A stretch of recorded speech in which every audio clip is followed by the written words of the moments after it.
Sveiki,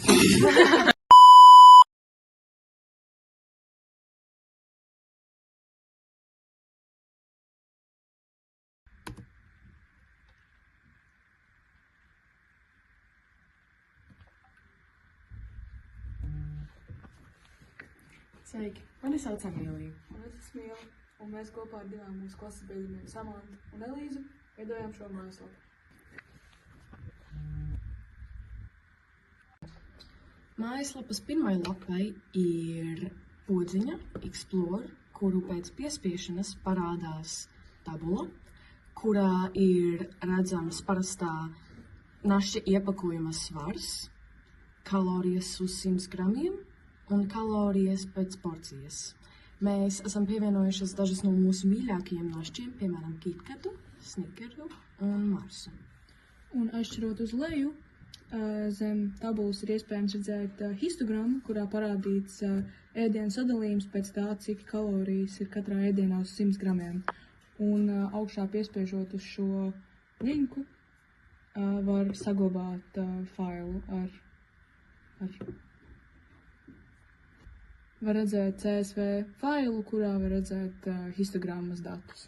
Tālāk mums ir login poga, un mums ir iespēja reģistrēties ar paroli, password.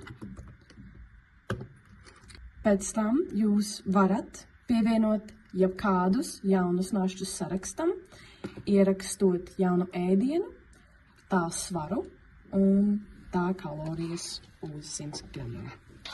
Bet, ja jums nav konts, ir iespējams reģistrēties, izdomājot jaunu nosaukumu savu un jaunu paroli, un mūsu mājaslapā visas paroles tiek kriptētas. Tad atverot mūsu mapi, mēs sākām ar frontendu, tas nozīmē, mēs sākām ar vizuālo dizainu, tad mapē templates var redzēt visus mūsu HTML failus, kas vienkārši atbild par to, kas mūsu mājaslapā reāli ir, kaut kāda lodziņa vai ailes, kur mēs varētu kaut ko darīt. Un tad static mape.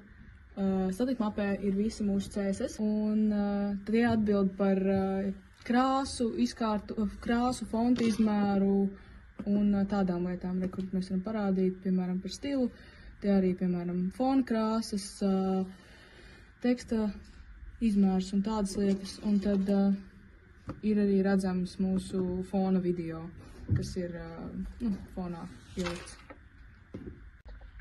Tad mēs turpinājām ar mūsu backendu, kas bija mūsu pašas mājaslapas loģistika. Mēs sākām ar login sistēmas izveidošanu.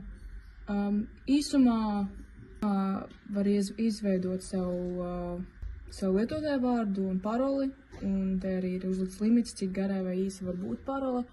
Un izveidojot paroli, kur šeit reģistrējoties, tiek salīdzinātas